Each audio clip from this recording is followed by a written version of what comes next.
Buenas tardes.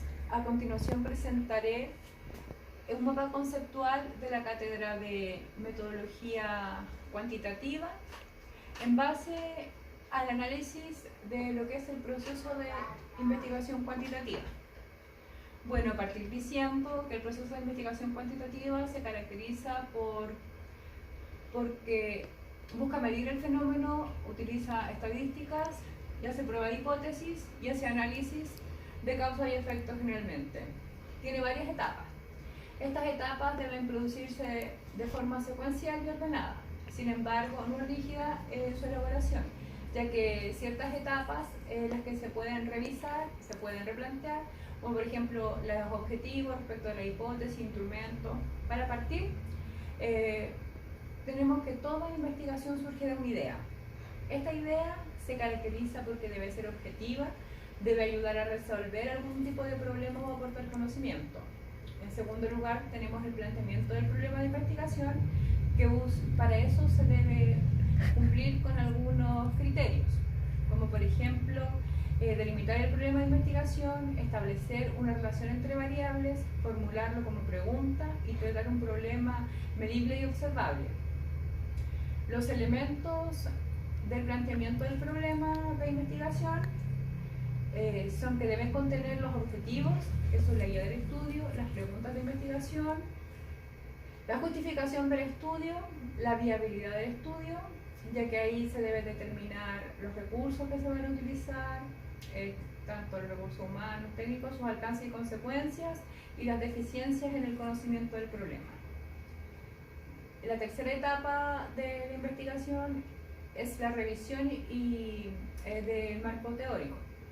Su función es revisar y hacer un estudio, prevenir errores, y comprende la revisión de literatura, principalmente, y bibliografía para poder construir nuestro objeto de investigación. Y además, con posterioridad, poder diseñar definir el alcance del estudio que se va a realizar, el que dependerá de los objetivos de la investigación. El estudio puede ser exploratorio en aquellos casos en que no haya investigaciones al respecto, sean muy escasas, descriptivo, que necesita describir o realizar una proyección respecto a una problemática correlacional que establezca relaciones entre dos variables, o explicativo que establezca una relación causa-efecto. Luego tenemos la elaboración de hipótesis y definición de variables. Las hipótesis surgen del planteamiento del problema y de la confección del marco teórico y la operacionalización de esos conceptos.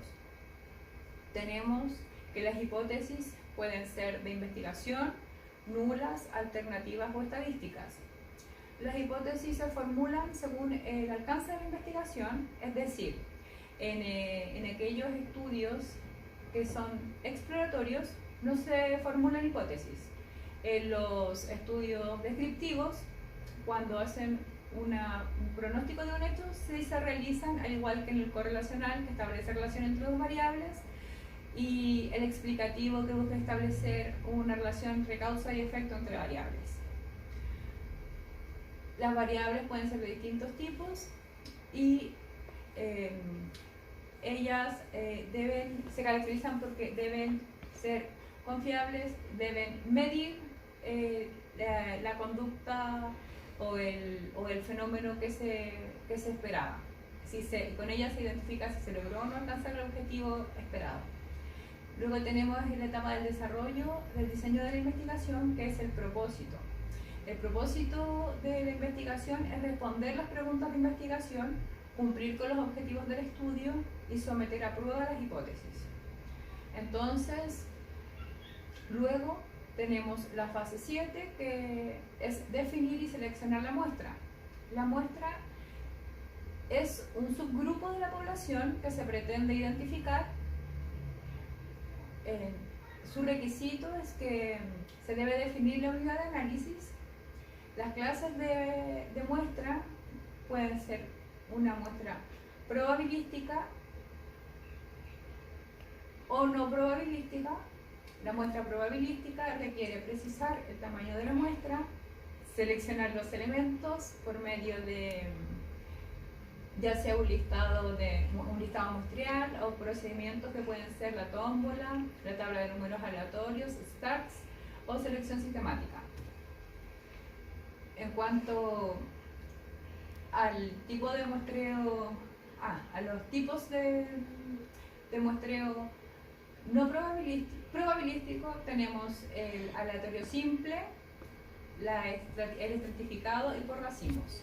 En cuanto al no probabilístico dirigidos, el requisito de este tipo de estudios es seleccionar a los participantes según el propósito de la investigación y busca representatividad de la población. No busca hacer estadística inferencial. En cuanto a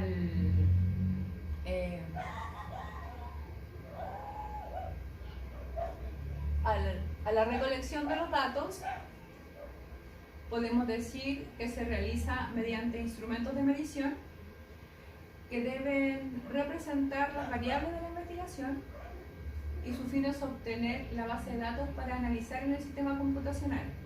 Los instrumentos de medición tienen como requisito que deben ser confiables, válidos y objetivos. Por ejemplo, tenemos el cuestionario, escala de medición y otras pruebas estandarizadas. En cuanto una vez que ya tenemos la base de datos, se aplicó el instrumento, se deben analizar estos datos mediante programas computacionales que pueden ser SPSS, MinTabStats o STARS.